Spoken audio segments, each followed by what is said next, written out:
च मधुरं मधुरं स्वरूपं कर्मापि ते च मधुरं मधुरा स्मृतिश्च बुद्धिं प्रबोधय प्रभो मधुबोधशक्तिं विद्यां प्रयच्छ परमां परिभावयामि। कोमलं कूजयन् वेणुं श्यामलोऽयं कुमारकः वेदवेद्यं परं ब्रह्म भासतां हृदये मम। कूजन्तं राम रामेति मधुरं मधुराक्षरम् आरुह्य कविता शाखां वन्दे वाल्मीकिकोकिलं। निगमकल्पतरोर्गलितं फलं शुकमुखादमृतद्रवसंयुतं पिबत भागवतं रसमालयं मुहुरहो रसिका भुवि भावुकाः। तृणादपि सुनीचेन तरोरपि सहिष्णुना अमानिना मानदेन कीर्तनीय सदा हरिः। नारायणाखिल गुरो भगवन् नमस्ते शिवाय नमः शिवलिंगाय नमः। तन्मे मनः शिव संकल्पमस्तु सर्वे भवन्तु सुखिनः। नारायण।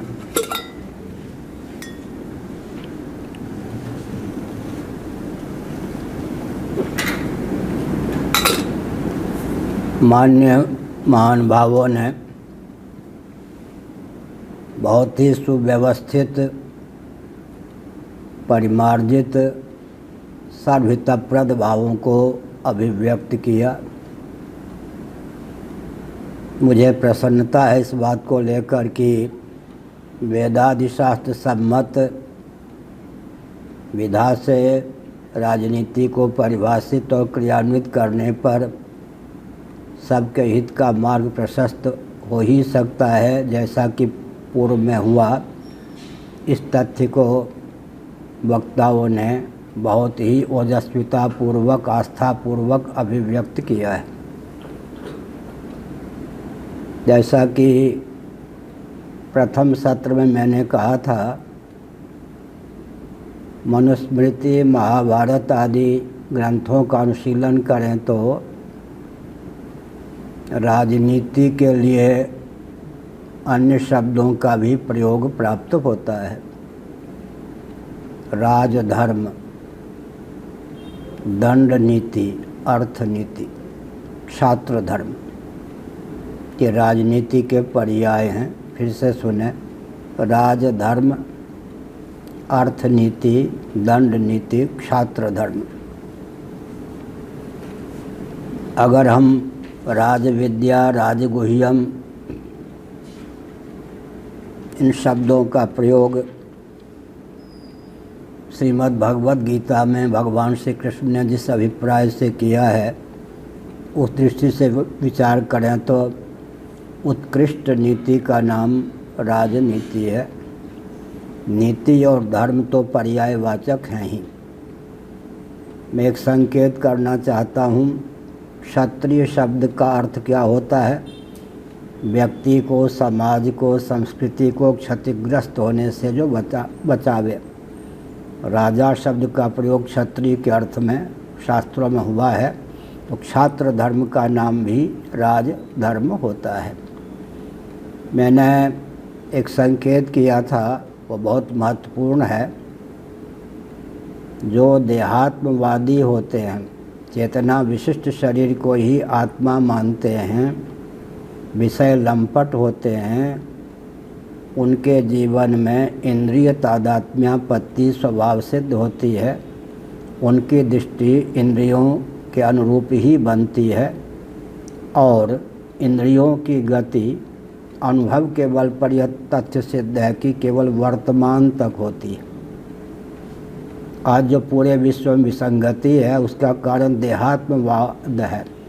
देहात्मवाद से भावित जो व्यक्ति होता है, उसकी दृष्टि इंद्रिय तादात्म्यापत्ति संपन्न होने के कारण केवल वर्तमान तक सीमित रहती है।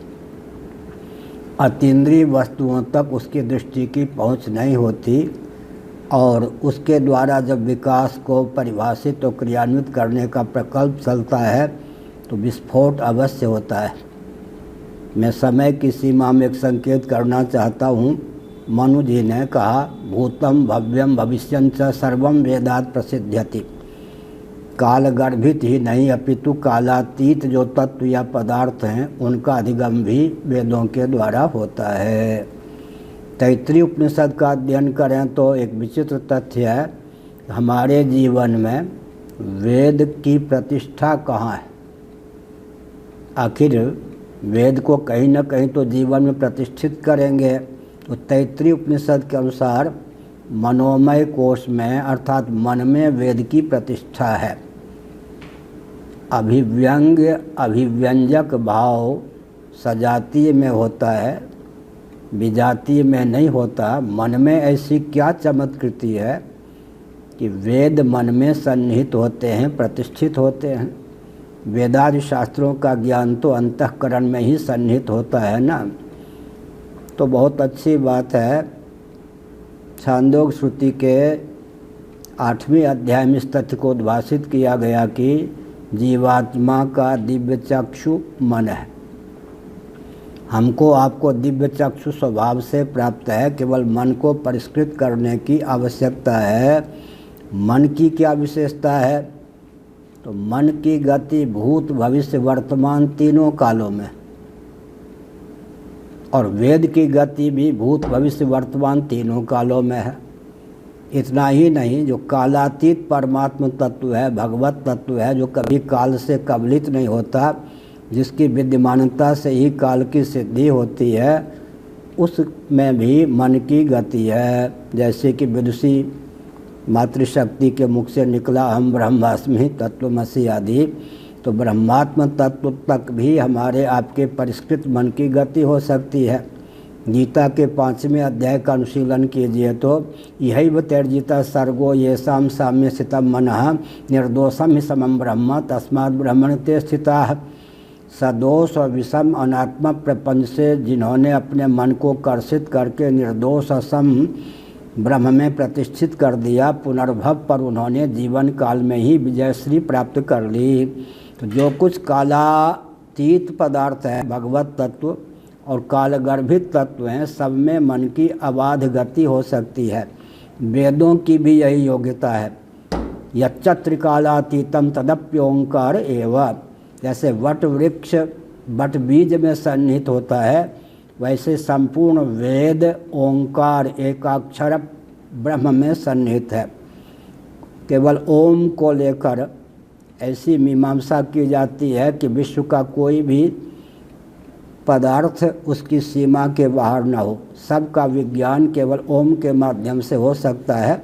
तो हमने एक संकेत किया, कालातीत तत्व का अधिगम भी वेदों के द्वारा ही होता है। तो मन जो है हमारे आपके पास दिव्य चक्षु के रूप में प्राप्त है, मन में ही वेदों की प्रतिष्ठा हो सकती है। हमने एक वाक्य कहा था, अदूरदर्शिता और सत्ता लोलुपता वर्तमान में राजनीति का पर्याय है। ऐसा कोई राजनीतिक दल परिलक्षित नहीं होता जिसमें अदूरदर्शिता ना हो और सत्ता लोलुपता ना हो। बीज का विलोप नहीं होता। गिने चुने राजनेता ऐसे हो सकते हैं जिनमें सत्ता लोलुपता न हो, अदूरदर्शिता न हो, लेकिन वे भी उपेक्षित हैं।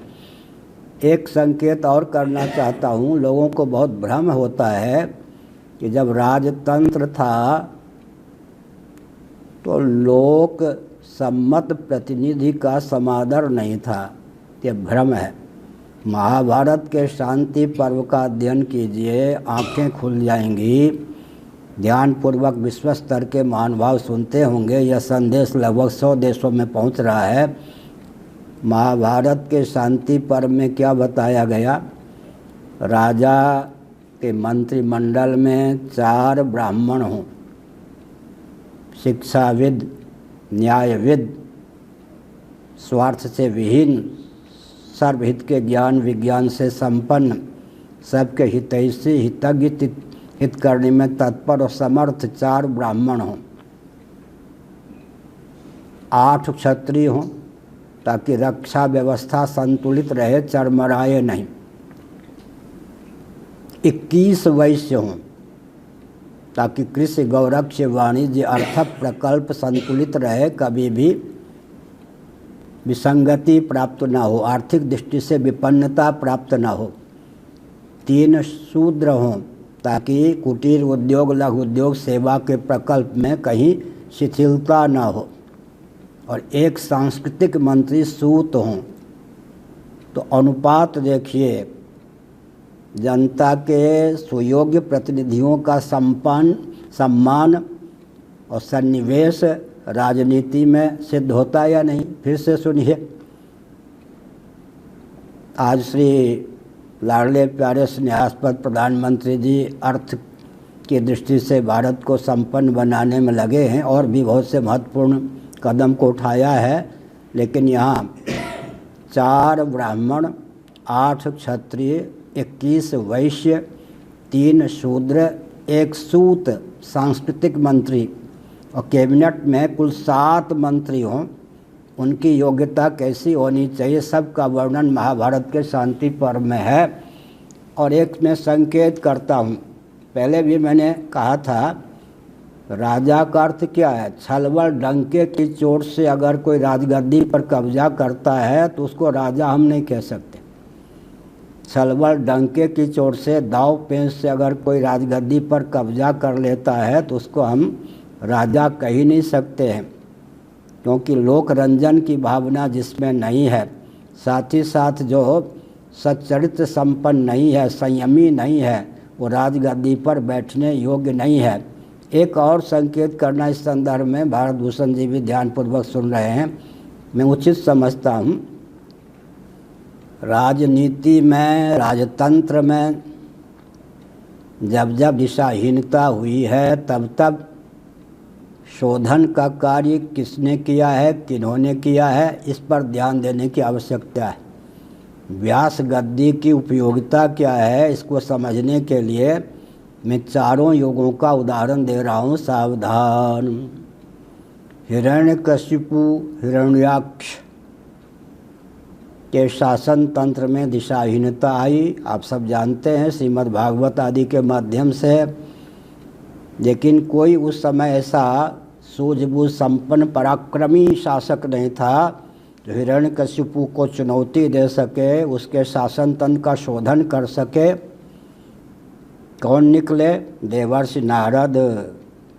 स्वस्थ क्रांति के उद्भाषक के रूप में देवर्षि नारद अभिव्यक्त हुए, जिनके प्रति गुप्त और सुप्त आस्था हिरण्यकशिपु की भी थी। लेकिन विचित्र बात यह है कि उन्होंने उस दिशाहीन शासन तंत्र के उच्छेद का मार्ग तो प्रशस्त कर ही दिया, भगवान नृसिंह के द्वारा उसका उद्धार तो करवा ही दिया, परंतु स्वयं शासन तंत्र नहीं संभाला। भक्त प्रवर हिरण्यकशिपु के ही सुपुत्र प्रहलाद को राजगद्दी दे दी। ये हमारे यहाँ शासन तंत्र के शोधन की विधा है। देवर्षि नारद स्वस्थ क्रांति के उद्भाषक सिद्ध हुए हैं, लेकिन उन्होंने शासन नहीं संभाला। उन्होंने हिरण्यकशिपु के ही सुपुत्र भगवत भक्त प्रहलाद को गद्दी दे दी। एक संकेत करना मैं चाहता हूँ, लाखों वर्षों में कोई एक अराजक शासक प्राप्त होता था जब राजतंत्र की व्यवस्था थी। राज माने श्रेष्ठ, तंत्र माने सिद्धांत। तंत्र शब्द का अर्थ 2 होता है। जैसे कोई विद्वान हो तो क्या कहते हैं? सर्वतंत्र स्वतंत्र। तंत्र माने सिद्धांत शास्त्र, और तंत्र माने अधीन, स्वाधीन, परधीन। स्वाधीन पराधीन जब कहते हैं तब क्या होता है? तब तंत्र का अर्थ होता अधीन। और जब कहते हैं सर्वतंत्र स्वतंत्र, तब तंत्र का अर्थ होता है सिद्धांत। इसका अर्थ क्या हुआ? इसका अर्थ यह हुआ कि भक्त प्रवर प्रहलाद को शासन दिया। लाखों वर्षों में कोई कोई उपद्रवी शासक हो जाता था किसी कारण से, और उसको नियंत्रित करने की क्षमता व्यासपीठ के मनीषियों में होती थी, तत्वदर्शियों में होती थी, वेदादि शास्त्र के मर्मज्ञ विद्वानों में होती थी। अब आगे लीजिए, बेन के शासनकाल में दिशाहीनता हुई। बेन के शासनकाल में दिशाहीनता हुई तो उस दिशाहीनता का मार्जन किसने किया? उस समय कोई ऐसा शासक नहीं था जो बेन के शासन को चुनौती दे और बेन के हाथ से, चंगुल से राष्ट्र को, विश्व को बचा सके। उस समय का भारत कोई आज का भारत नहीं था। हिरण्यकशिपु के शासनकाल में सप्तद्वीपा मेदिनी वेन के शासनकाल में भारत का इतना सीमित क्षेत्र नहीं था, मैं संकेत करना चाहता हूँ।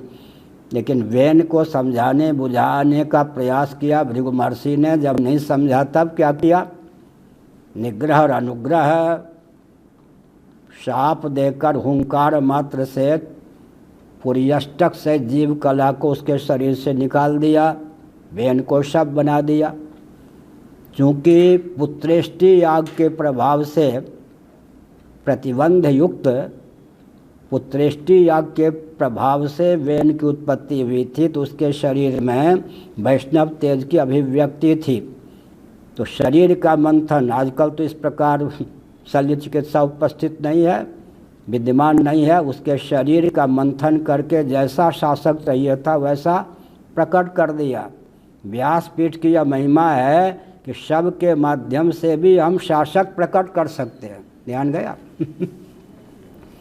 वेन के शव में भी दिव्यता का संचार इसलिए था कि उसकी उत्पत्ति जो हुई थी प्रमाद गर्भित पुत्रेष्टि याग से, वैष्णव याग से, तो विष्णु का तेज उसके शरीर में प्रतिष्ठित होने के कारण उस तेज का दिव्य दृष्टि से दर्शन करके और जैसा राजा चाहिए था, जैसी रानी चाहिए थी, भुजदंडों के मंथन से प्रकट कर दिया और अधोभाग के मंथन से उसके पापांश को वन की ओर भेज दिया।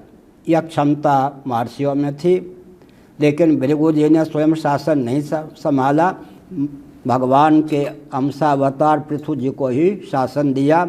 शासन तंत्र के शोधन का दायित्व ऋषियों पर जाता है, व्यास गद्दी से संबद्ध मनुष्यों पर जाता है, और इस दायित्व को हम जानते हैं और समय आने पर उसका निर्वाह करने के लिए भी भगवत कृपा से दक्षता प्रकट कर सकते हैं। ये मैंने संकेत किया कान खोलकर। पूरे विश्व के जो राजनेता माने जाते हैं, भाग्य विधाता माने जाते हैं, वो सुन लें। आगे रावण का शासन तंत्र आया। अब यदि काल की दृष्टि से विचार कीजिए, हिरण्यकशिपु और वेन के शासन काल में कितने वर्षों का अंतराल रहा होगा? 2-4 वर्ष, 10-20 वर्ष का तो नहीं रहा होगा। और वेन के शासन काल में और रावण के शासन काल में कितने वर्षों का अंतराल रहा होगा? मैंने बहुत सोच समझ कर इतिहास का अनुशीलन करके कहा है कि लाखों हजारों वर्षों के बाद, लाखों वर्षों के बाद कोई उपद्रवी शोषक अराजक शासक हमको प्राप्त होता था, लेकिन उसके शोधन की क्षमता व्यासपीठ के मनुष्यों में थी। रावण को चुनौती देने वाला कोई विश्व में क्या त्रिभुवन में शासक उस समय नहीं था। उस समय किसके हृदय में वेदना उत्पन्न हुई? वशिष्ठ जी के हृदय में, विश्वामित्र जी के हृदय में। इन मनुष्यों ने क्या किया? रावण के शासन को छिन्न करने का प्रयास किया और उसमें वो सफल हुए। फिर शासन किसको दिया? यहाँ भी संकेत करता हूँ, हिरण्यकशिपु से ही संबद्ध प्रहलाद थे, वेन से ही संबद्ध कौन थे? पृथु जी थे, और रावण से ही संबद्ध अनुज के रूप में विभीषण थे। विभीषण को राजगद्दी दी, स्वयं वशिष्ठ जी ने राजगद्दी नहीं ली। और भगवान श्री रामभद्र को सार्वभौम सम्राट के रूप में ख्यापित करने का श्रेय भी विश्वामित्र जी को है, वशिष्ठ जी को है। इसका मतलब शासन तंत्र में विकृति आती है, शोधन का प्रकल्प ये जो श्रोत्रिय ब्रह्मनिष्ठ व्यासपीठ के मनीषी हैं उन्हीं के हाथ में होता है। वो उसमें पूरे समर्थ भी होते हैं, असमर्थ नहीं होते हैं। और एक मैं संकेत करना चाहता हूँ, आगे बढ़िए। वशिष्ठ जी ने जब रावण के शासन का उच्छेद किया, उससे लेकर व्यास जी के समय तक कितना समय रहा होगा? युग की दृष्टि से लाखों वर्ष का समय हुआ होगा। इसलिए राजतंत्र की जब प्रणाली थी तो लाखों वर्षों में कोई आतंकवादी अराजक तत्व वो भी पूर्व तप के प्रभाव से, योगा भ्रष्टता के प्रभाव से, भोगा भ्रष्टता के प्रभाव से, योगा भ्रष्टता करते भोगा भ्रष्टता के प्रभाव से कुशासक होता था। एक मैं और संकेत करना चाहता हूँ, आजकल ये जितने अराजक तत्व हैं गद्दी पर बैठे हुए देश विदेश में, वे बहुत दुर्बल हैं, दयनीय उनकी स्थिति है। मैं जानबूझ के कह रहा हूँ, बहुत दुर्बल हैं। हमारे पूर्वजों ने, हमने व्यास गद्दी से जिनको नकेल डाला, जिनको नियंत्रित किया, वो आजकल उनके सामने तो कोई भी टिक नहीं सकता। अराजक तत्व, वो परलोकवादी थे। हिरण्यकशिपु परलोकवादी था या नहीं, उसकी अभिव्यक्ति को देख लीजिए। बेन परलोकवादी, देहात्मवादी होने पर ही परलोकवादी वस्तुतः था। देहात्मवादी का मतलब बहुत उच्च कोटि का होता है। बेन भी देह के नाश से जीव का नाश नहीं मानता था। और आगे देखिए, विचार कीजिए, रावण भी परलोकवादी था, तभी तो इंद्र आदि से भिड़ जाता था। इंद्र आदि से भिड़ने वाला व्यक्ति, आज तो मंगल ग्रह पर पहुंचने की केवल चर्चा हो रही है। इंद्रलोक तक जिसकी गति नहीं रही होगी, वो इंद्र से भिड़ता कैसे था, मेघनाथ से भिड़ता कैसे था? इसका मतलब उस समय जो अराजक तत्व राजा होते थे, वो भी किसी प्रतिबंध के कारण, शाप के कारण अराजकता की धारा में बहते थे। लेकिन वो इतने बलवान होते थे कि वो स्वर्ग इत्यादि का अस्तित्व को मानते थे। भगवान विष्णु को चुनौती देने वाला हिरण्यकशिपु आदि ही सामान्य शासक रहा होगा क्या? आज क्या भगवान विष्णु का दर्शन होता है इन सब अराजक तत्वों को? भगवान विष्णु से भी भिड़ जाने की क्षमता रखने वाला या उनको भी चुनौती देने वाला सामान्य वो आतंकवादी तो नहीं रहा होगा। इसके बाद ले लीजिए, व्यास जी के समय में, मैत्रेय जी के समय में क्या हुआ? कंस और दुर्योधन ये सब कैसे थे जी? देवता मिथ्याभासी नहीं होते, इस सिद्धांत में कंस की आस्था थी या नहीं? परलोकवादी था या नहीं? केवल देहात्मवादी तो नहीं था। और दुर्योधन ने तो ताल ठोकते हुए देहत्याग के पहले कहा, जीवन काल में हमने पांडवों को नकेल डाला, वे अपने सगे संबंधियों को मरवा कर रोते हुए शासन करेंगे, उनके पहले मैं इस शरीर को छोड़ करके स्वर्ग में जा रहा हूँ। इसका मतलब वो भी परलोकवादी था, देहात्मवादी नहीं था। मैंने संकेत किया कि अराजक तत्वों के दो प्रभेद होते हैं। एक केवल देहात्मवादी होता है अराजक तत्व, एक होता है कि देह के नाश से जीवात्मा का नाश नहीं होता। ऐसा जो अराजक तत्व होता है वो इतना बलवान होता है कि बिना भगवान के तो उसका उद्धार हो ही नहीं सकता है। अपने उद्धार का बानक बनाने के लिए दुष्टता का उपयोग करता है। एक मनोविज्ञान भी समय की सीमा में कह दूं, जितने आतंकवादी होते हैं, अराजक तत्व होते हैं, भारत भूषण जी और राय जी, उन सब की एक निश्चित स्थिति होती है, मनोवृत्ति होती है। वो दिन की प्रतीक्षा करते हैं, कोई ऐसा माई का लाल जो मुझे मार सके, मेरी दुर्गति से मुझे त्राण दे सके। मैं एक उदाहरण देता हूँ। अग्नि का स्वभाव क्या है? आग जो है अपने अभिव्यंजक संस्थान को दग्ध करती हुई प्रकट होती है। विषय पर कारगर हो या ना हो, किसी का वस्त्र जलाना चाहें या तिल्ली घिस के आग प्रकट करके जल में डाल दें, विषय पर आग कारगर हो या ना हो, आश्रय को दग्ध किए बिना तो उसकी अभिव्यक्ति नहीं हो सकती। इसी प्रकार जो व्यक्ति क्रोध, ईर्ष्या, द्वेष इत्यादि को पालता है, उसको जब कोई दंड देगा तब दंड देगा। उसके हृदय में जो क्रोधाग्नि, द्वेषाग्नि, ईर्ष्या की आग होती है, उसका हृदय जलता रहता है। इसलिए जितने आतंकवादी होते हैं वो प्रतीक्षा करते हैं इस यातना से मुक्त करने वाला कोई माई का लाल प्रकट हो। लेकिन उनका स्वभाव होता है वो पराक्रम दिखाए बिना नहीं रहते, लिहाज नहीं करते युद्ध में।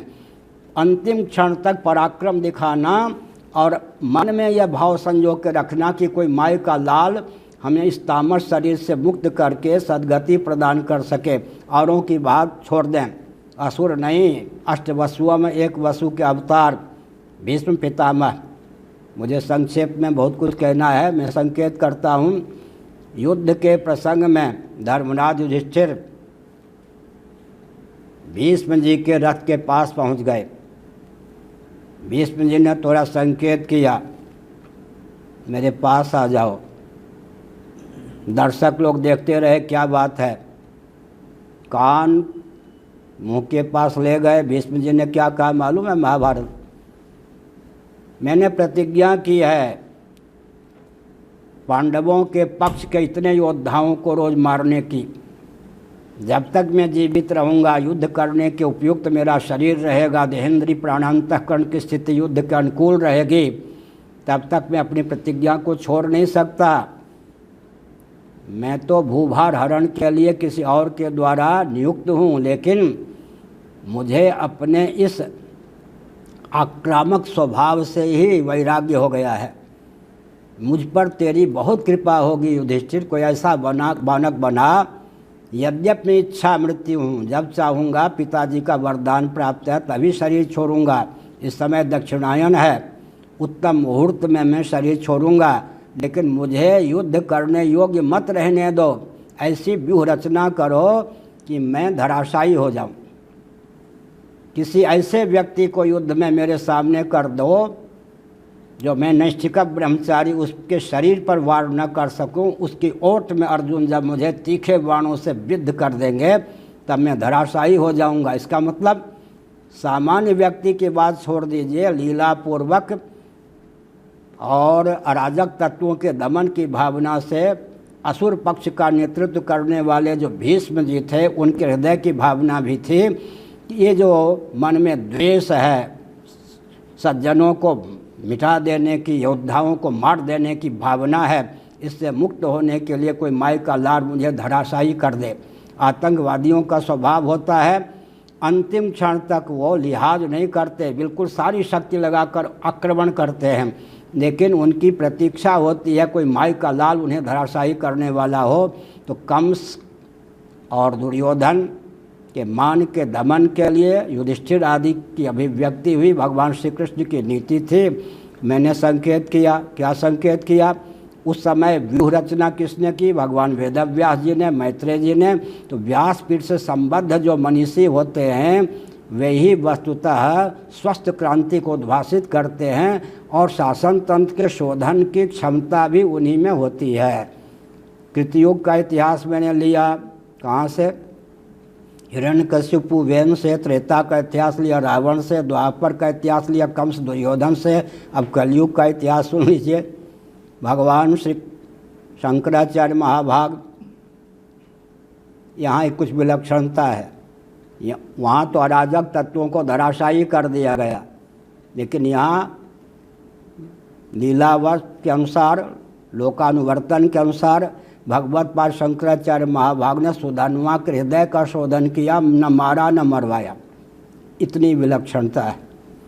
और उस समय बौद्धों का यशोगान करने वाले महान भाव थोड़ा सुन लें। बौद्धिज्म का पर्यवसान कम्युनिज्म में होता ही है, चीन सावधान।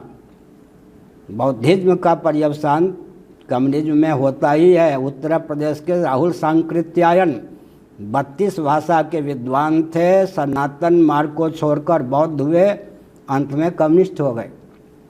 हमारे एक सगे संबंधी नवीन दृष्टि से नागार्जुन यात्री जी, जो जब मैं 5 साल का था वो गांव में आए थे, हमारे पड़ोसी क्या उनके ससुराल, उन्होंने मेरे सर पर हाथ रखा था बड़े लाड़ प्यार से। यात्री जी वो सनातनी से लुढ़कते पुढ़कते हो गए बौद्ध से हो गए कम्युनिस्ट।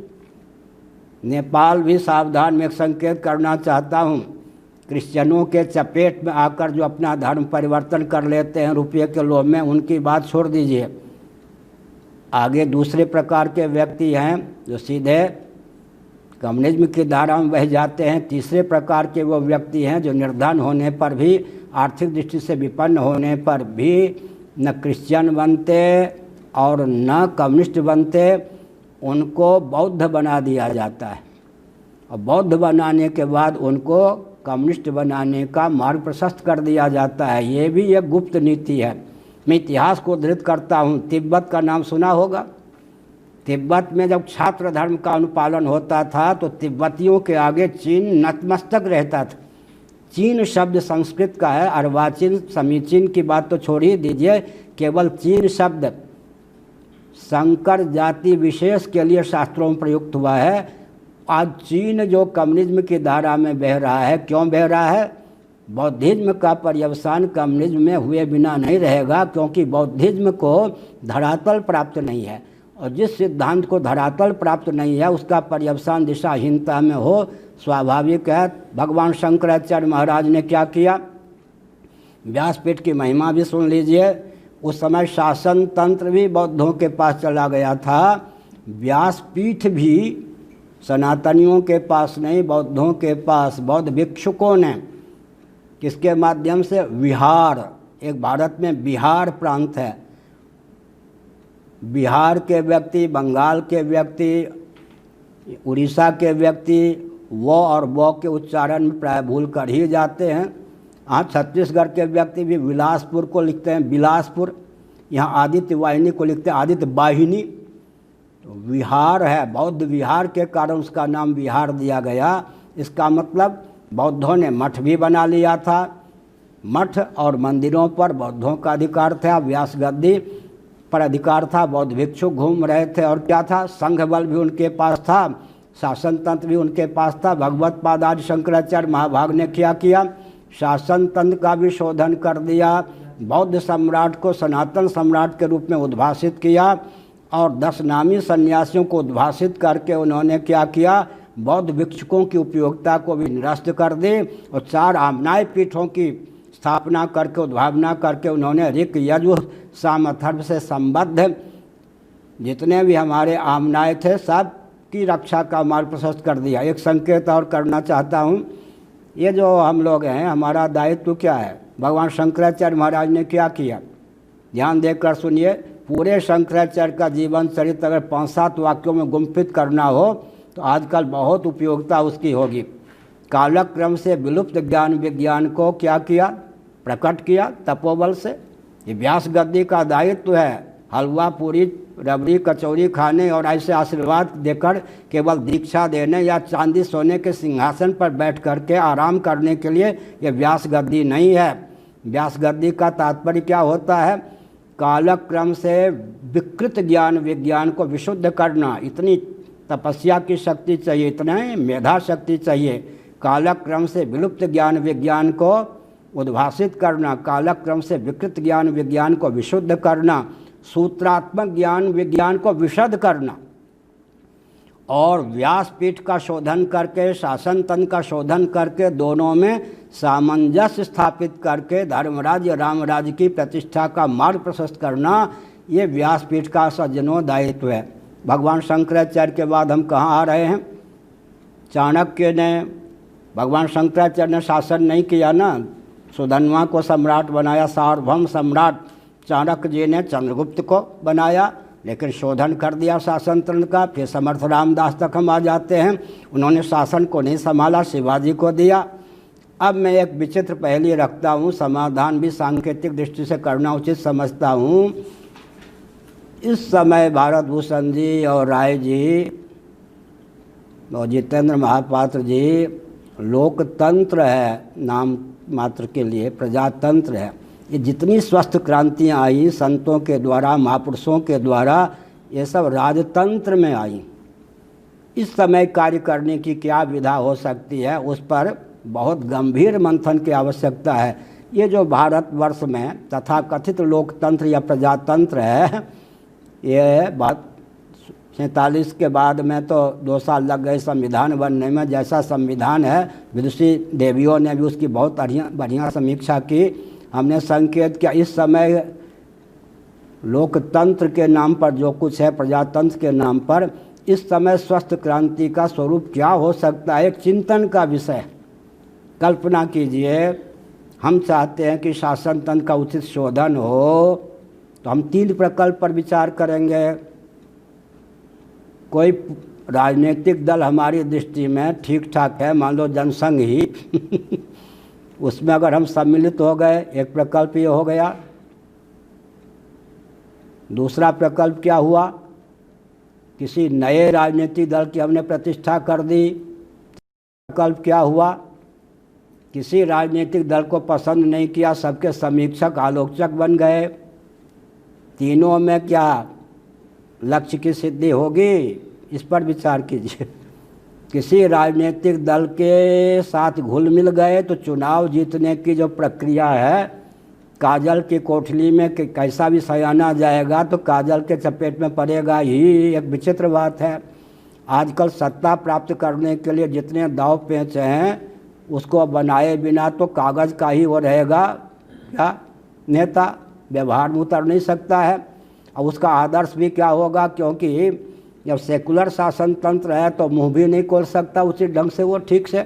चुनाव की पद्धति भी, उसको तो टिकट भी तभी मिलने जो घोषित कर दे मैं सेकुलर हूँ। हमने संकेत किया तीनों प्रकल्प आजकल निरस्त हैं, इसलिए चौथा प्रकल्प निकालने की आवश्यकता है कि इस समय शासन तंत्र के शोधन का स्वरूप क्या हो सकता है। पहली बात मैंने क्या कही, जो भी पुराने दल हैं किसी एक दल को चुन लीजिए। श्री हमारे परम पूज्य वामदेव जी महाराज ने इसी ढंग से भाजपा का समर्थन किया, भाजपा ने उनको निगल लिया, भाजपा का शोधन नहीं कर पाए। बहुत से महान भावों ने शिवसेना का पक्ष लिया, शिवसेना ने उनको निगल लिया, ठाकरे जी के पुत्र को भी निगल लिया। मतलब राजनीतिक दल ही निगल जाते, राजनीतिक दल को शोधन क्या करने की बात ही दूर हो गई। ये प्रयोग भारत में असफल हो चुका है। कोई राजनीतिक दल है उसमें सम्मिलित हो करके हम राजनीति का शोधन कर देंगे, उसी गर्त में जाकर हम समा जाएंगे। अगर नई पार्टी को भावना करते हैं, उसको खड़ा करने में 15 साल आर्थिक विपन्नता आदि की दृष्टि से अराजक तत्वों का गठबंधन न करें, गलत ढंग से अर्थ न लें, 10-15 साल पार्टी को खड़ा करने में लगेगा, तब तक तो देश कहाँ चला जाए कह नहीं सकते। तीसरा प्रकल्प यह है, जो लोग मेरे बारे में सोचते होंगे, कोई भी राजनीतिक दल पसंद नहीं है तो सत्ता लोलुपता दूरदर्शिता के चपेट से कोई राजनीतिक दल मुक्त ही नहीं है, तो क्या सब राजनीतिक दल को नकेल डालेंगे? इनका सिद्धांत तो अच्छा हो सकता है, व्यवहार में कभी सफल नहीं हो सकते, ये असंभावना ही या नहीं। तीनों से दूर रहकर कौन सा प्रकल्प ऐसा करना चाहिए जिसके फलस्वरूप शासन तंत्र का शोधन हो, व्यासपीठ का शोधन हो। इस समय एक भयंकर शीत युद्ध है, उधर आपका ध्यान जाता होगा या नहीं। शंकराचार्य के पास आकर के कोई मुख्यमंत्री हो, प्रधानमंत्री हो, हाथ जोड़ देंगे, इतना हो सकता है।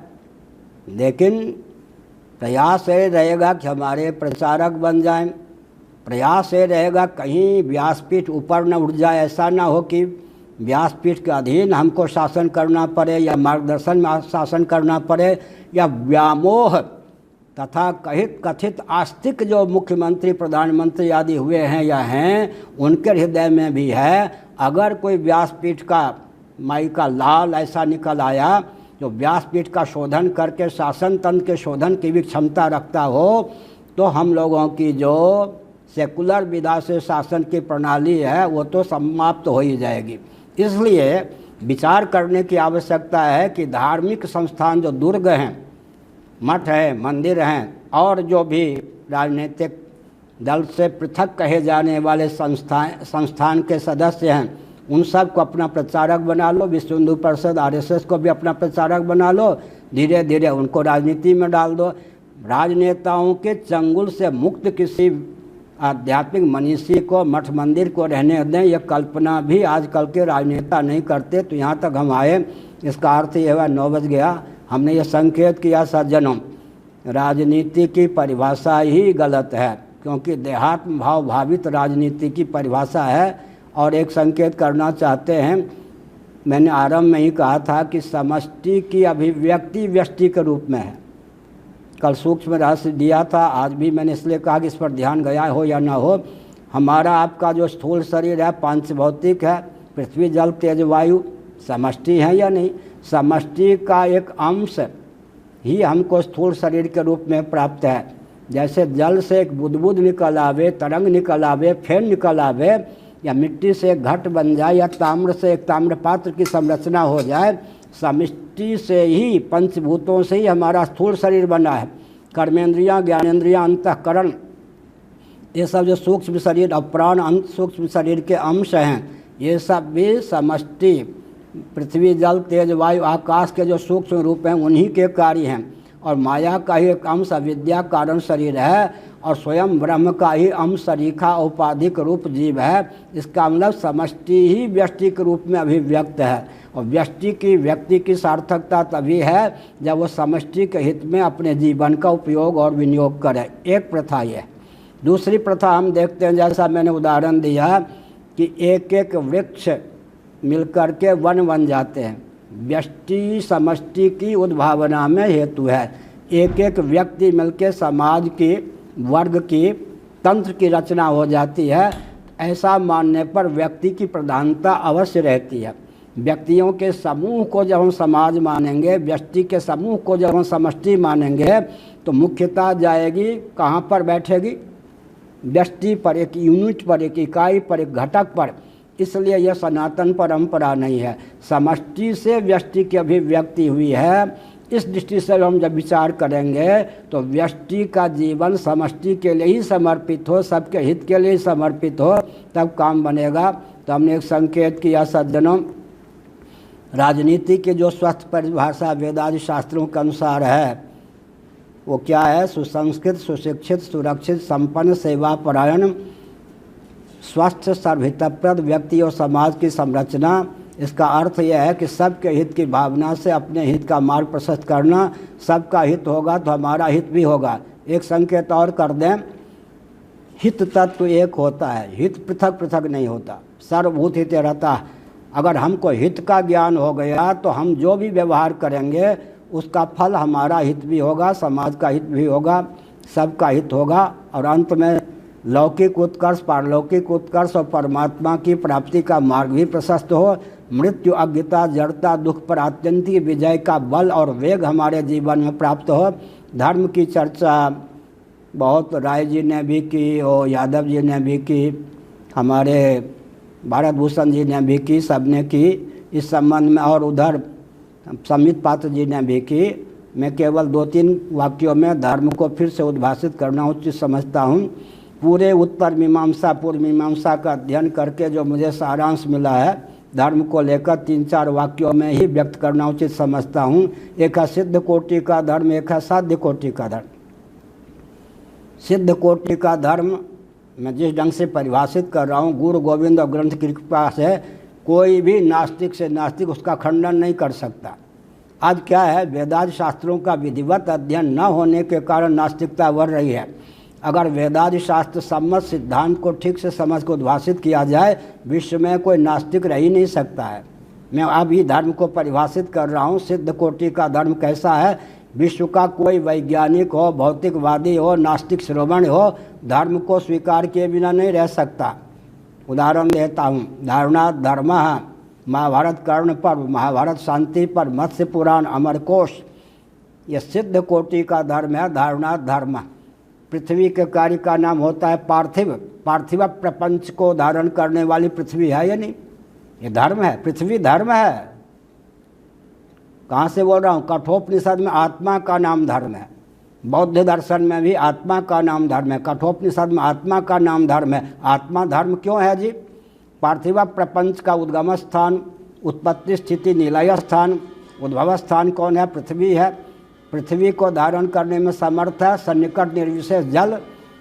जल धर्म है। जल को धारण करने में सन्निकट निर्विशेष तेज, क्योंकि तेज से ही जल की अभिव्यक्ति होती है, तेज से जल की उत्पत्ति होती है। मन जल का उदय स्थान, निलय स्थान, विलय स्थान जल ही सिद्ध है। और ऐसे ही तेज, जल का उदय स्थान, निलय स्थान, विलय स्थान तेज ही सिद्ध है। तेज का उदय स्थान, निलय स्थान, विलय स्थान वायु सिद्ध है। वायु का उदय स्थान, निलय स्थान, विलय स्थान आकाश सिद्ध है। आकाश धर्म है। आगे चलें तो आकाश का उद्भव स्थान, लय स्थान और स्थिति स्थान कौन है? अव्यक्त है, प्रकृति है। इसलिए अव्यक्त या प्रकृति क्या है? धर्म है। प्रकृति भगवान की शक्ति है, ब्रह्म शक्ति रेवा प्रकृति ही। इसलिए प्रकृति का भी उदय स्थान, निलय स्थान, विलय स्थान भगवान है। भगवान धर्म हो गए या नहीं? अब सिद्ध कोटि की दृष्टि से विचार करें तो धर्म की इस परिभाषा को कौन नकार देगा? Matter is nothing but energy, energy is nothing but soul, soul is the super source of energy. इस सिद्धांत को कौन नकार देगा? ये सिद्ध कोटि का धर्म। साध्य कोटि का धर्म यज्ञ, दान, तप, व्रत, इससे जीवन में अद्भुत बल और वेग का संचार होता है। देहेंद्रिय प्राणांतःकरण का शोधन होता है। जब तक मुट्ठी खोलेंगे नहीं तब तक यज्ञ और दान का संपादन नहीं हो सकता है। जब तक क्या करेंगे, सुख का त्याग नहीं करेंगे तब तक क्या होगा जी? व्रत नहीं हो जब तक हम सुख का त्याग नहीं करेंगे तब तक व्रत नहीं हो सकता है, तप नहीं हो सकता। इसका मतलब क्या हुआ? इसका मतलब ये हुआ कि त्याग का अद्भुत बल और वेग यज्ञ, दान, तप और व्रत के द्वारा होता है। यज्ञ और दान त्याग के बिना हो ही नहीं सकता है। व्रत जो है सुख का त्याग किए बिना हो ही नहीं सकता है। इसी प्रकार जो योग है सर्वस्व त्याग किए बिना हो ही नहीं सकता है। और तप जो है वो भी शरीर इंद्रिय आदि को कष्ट दिए बिना अर्थात शोधित किए बिना, शोधन का प्रकल्प चलाए बिना हो ही नहीं सकता है। अंत में जो वर्णाश्रम पर आक्षेप करते हैं उसका समाधान भी 2-3 वाक्यों में कर देता हूँ। धीरे से बोल रहा हूँ, मैं एक प्रश्न उठा रहा हूँ, उसका उत्तर मैं स्वयं दूंगा। ऐसी व्यवस्था की कल्पना कीजिए जहाँ हर व्यक्ति की जीविका जन्म से आरक्षित है। भोग का त्याग किए बिना व्रत नहीं हो सकता, सुख का त्याग किए बिना तप नहीं हो सकता, मुट्ठी खोले बिना यज्ञ और दान का संपादन नहीं हो सकता। यज्ञ, दान, तप और व्रत जीवन में अद्भुत बल और वेग का संचार करते हैं। योग का आलम्बन तब लेंगे जब हम क्या होगा, समस्त अनात्मक प्रपंच से ऊपर उठने का प्रयास करेंगे। लेकिन मैं एक संकेत करता हूँ, ऐसी व्यवस्था की कल्पना कीजिए जहाँ हर व्यक्ति की जीविका जन्म से आरक्षित हो। वहाँ आर्थिक विपन्नता विषमता पले बिना रह ही नहीं सकते। आजकल पूरे विश्व में आर्थिक विपन्नता है, विषमता है। अनावश्यक विषमता और आर्थिक विपन्नता का मूल क्या है? हर व्यक्ति की जीविका जन्म से आरक्षित। वर्णाश्रम व्यवस्था की अपूर्वता क्या है? हर व्यक्ति की जीविका जन्म से सुरक्षित। आर्थिक दृष्टि से विचार कर लीजिए वर्णाश्रम पर। अच्छा, ऐसी व्यवस्था की कल्पना कीजिए जब हर व्यक्ति की जीविका जन्म से सुरक्षित है, आर्थिक विपन्नता ही नहीं हो सकती, अनावश्यक विषमता नहीं हो सकती है। इसलिए आर्थिक दृष्टि से वर्णाश्रम को मानना आवश्यक है। साथ ही साथ एक विचित्र बात है। विचित्र बात क्या है? विचित्र बात यह है कि शिक्षा, रक्षा, अर्थ और सेवा के प्रकल्प समाज को सदा, स्वच्छता भी जोड़ लीजिए, शिक्षा, रक्षा, सेवा, शिक्षा, रक्षा, अर्थ, सेवा और स्वच्छता के प्रकल्प समाज को संतुलित रूप में प्राप्त हो, इसके लिए आपको वर्णाश्रम मानना ही पड़ेगा। इसका अर्थ ये होता है कि कुछ भी प्रयास करें धिद्दी उड़ाने का, लेकिन जो महर्षियों ने मार्ग प्रशस्त किया उसको माने बिना लौकिक उत्कर्ष भी नहीं हो सकता, पारलौकिक उत्कर्ष भी नहीं हो सकता, जन्म और मृत्यु के अनादि अजस्र परंपरा का उच्छेद भी नहीं हो सकता। अतः राजनीति में आमूलचूल परिवर्तन की आवश्यकता है।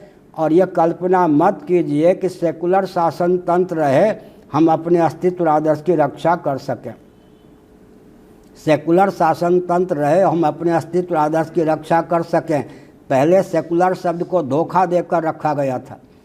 जैसा कि भारत भूषण जी ने कहा, पहले यही था। सेकुलर माने जितने पंथ के व्यक्ति भारत में रहते हैं उनके प्रति कोई क्रूरता का परिचय नहीं दिया जाएगा, सबके अविरुद्ध सिद्धांत का अनुपालन किया जाएगा। इसका नाम सेकुलर था। आजकल व्यवहार में सेकुलर का अर्थ होता है अन्य पंथ धर्म सापेक्ष सनातन हिंदू धर्म निरपेक्ष ही नहीं विरोधी शासन तंत्र। इसलिए नास्तिकता की पराकाष्ठा है यह सेकुलर शासन। अरे विभाजन के बाद भारत को सेकुलर शासन तंत्र देने की आवश्यकता क्या है? विभाजन की आधारशिला ही गलत। विभाजित भारत में भी हम अपने अस्तित्व आदर्श को विलुप्त कर देंगे तो हमारी स्वतंत्रता का अभिप्राय क्या है? और मुस्लिम तंत्र, क्रिश्चियन कम्युनिस्ट तंत्र, मेरे एक वाक्य पर ध्यान दें, मुझे सब मानते हैं, इसलिए मानते हैं किसी के अहित में बोलता नहीं। एक वाक्य ही रामबाण है, फिर से सुनिए। मुस्लिम तंत्र की आवश्यकता क्यों पड़ी विश्व को? विश्व में मुस्लिम तंत्र की उद्भावना क्यों हुई? क्रिश्चियन तंत्र की उद्भावना क्यों हुई? कम्युनिज्म की उद्भावना क्यों हुई?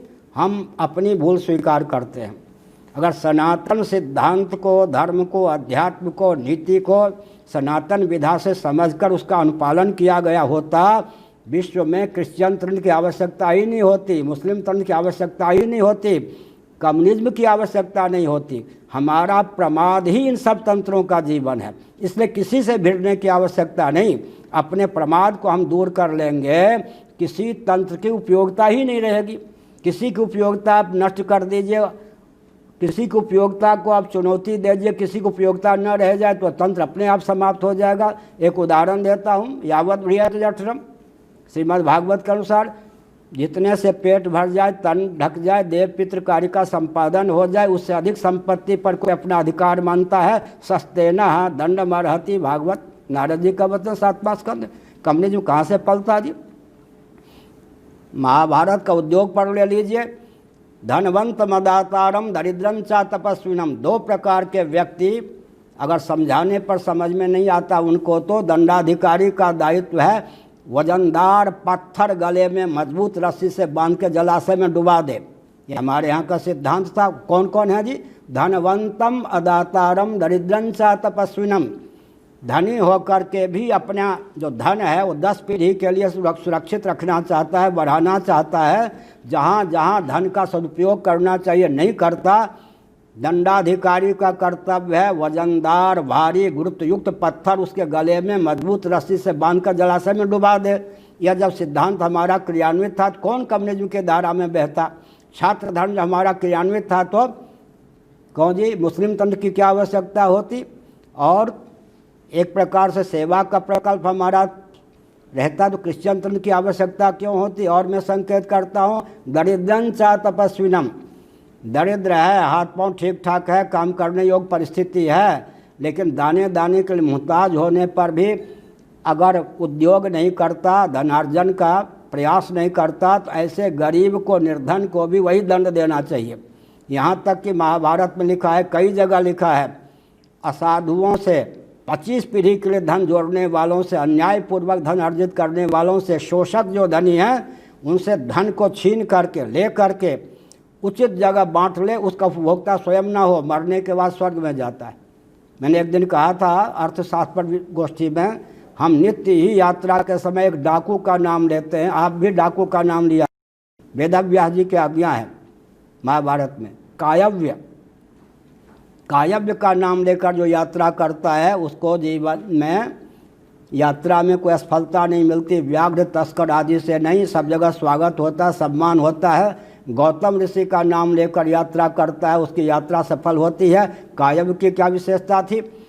जो व्यक्ति 25 पीढ़ी के लिए धन इकट्ठा किए होते थे, बार बार संवाद देने पर भी अगर वो धन संग्रह करते ही रहते थे, उचित जगह नहीं बांटते थे, वो अपने गिरोह के द्वारा आक्रमण करा लेता, उनके घर की देवियों के शील का फरण नहीं करता, उनको मारता नहीं, बांधता नहीं, इतना धन उनके पास भी छोड़ देता जिससे कम से कम साल भर जीवन यापन कर सकें।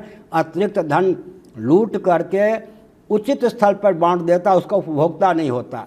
मरने के बाद उस कायव्य नामक डाकू को स्वर्ग की प्राप्ति हुई। और वेदव्यास जी लिखते हैं यात्रा के समय उस डाकू का, कायव्य का जो नाम लेता है उसकी यात्रा सफल होती है। मैंने संकेत किया छात्र धर्म से ठीक से हमारे यहाँ होता तो मुस्लिम तंत्र की क्या आवश्यकता थी?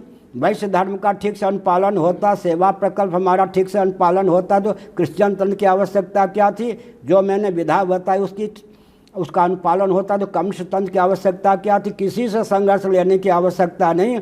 अपने प्रमाद को समझकर दार्शनिक, वैज्ञानिक और व्यावहारिक धरातल पर हम अपने सनातन सिद्धांत को क्रियान्वित करें तो सब तंत्र अपने आप शांत हो जाएंगे, सब हमारा अनुगामी हो जाएंगे। हर हर महादेव। जय गोपाल जय जय गोविंद जय जय गोपाल जय जय राधा रमण हरि गोविंद जय जय राधा रमण हरि गोविंद जय जय श्री कृष्ण गोविंद हरे मुरारे श्री कृष्ण गोविंद हरे मुरारे हे नाथ नारायण वासुदेव हे नाथ नारायण वासुदेव हे अच्युत हे अनंत हे गोविंद हे अच्युत हे अनंत हे गोविंद हे अच्युत हे अनंत हे गोविंद हे अच्युत हे अनंत हे गोविंद हे अच्युत हे अनंत हे गोविंद हे अच्युत हे अनंत हे गोविंद हे अच्युत हे अनंत हे गोविंद हे अच्युत हे अनंत हे गोविंद शिव शिव जपत मन आनंद, शिव शिव जपत मन आनंद, जेहि सुमिरत विघ्न विनशत, जेहि सुमिरत विघ्न विनशत, कटत यम के फंद, कटत यम के फंद, शिव शिव जपत मन आनंद, शिव शिव जपत मन आनंद, हे अच्युत हे अनंत हे गोविंद, हे अच्युत हे अनंत हे गोविंद, हे अच्युत हे अनंत हे गोविंद, हे अच्युत हे अनंत हे गोविंद। भगवान धन्वंतरि का वचन है, रोग शोक से मुक्त होना हो, दरिद्रता के चपेट से मुक्त होने की भावना हो, भगवान के इन 3 नामों का स्मरण करें, संकीर्तन करें, अच्युत अनंत गोविंद, अच्युत अनंत गोविंद। मेरे पूज्य गुरुदेव स्वामी श्री करपात्री जी महाराज ने बताया, कोई व्यक्ति खर्राटे लेकर सोया होता है, उसका नाम लेकर उसे पुकारता है, तब प्रश्न उठता है कि क्या वह व्यक्ति नाम सुनने के बाद जगता है या जगने के बाद नाम सुनता है। अगर नाम सुनने के बाद जगता है तो व्यक्ति सोया हुआ नहीं है, और जगने के बाद नाम सुनता है तो नाम जगाने वाला सिद्ध नहीं होता। तो लालू कालू जैसे नाम में भी इतनी शक्ति सन्निहित है, अचिंत्य शक्ति, जब कोई व्यक्ति खर्राटे लेकर सोया होता है, उसका नाम लेकर उसे पुकारा जाता है, तो नाम में सन्निहित अचिंत्य शक्ति की महिमा से वो जग जाता है। इसीलिए देवताधिकरणम ब्रह्मसूत्र में विचार किया गया, भूह, इस वैदिक शब्द का उच्चारण किया, स्मरण किया, भगवान ने पृथ्वी बन गई। वैदिक शब्दों में सृष्टि बनने और बनाने की क्षमता सन्निहित है। जब लालू कालू आदि नाम, बिहार में ही लालू नहीं, ये तो लालू कालू कहीं भी हो सकते हैं, जब लालू कालू इस प्रकार के नाम में भी अत्यंत शक्ति का सन्निवेश है, तब भगवान नाम का संकीर्तन बहुत ही उल्लासपूर्वक करना चाहिए। हर हर महादेव।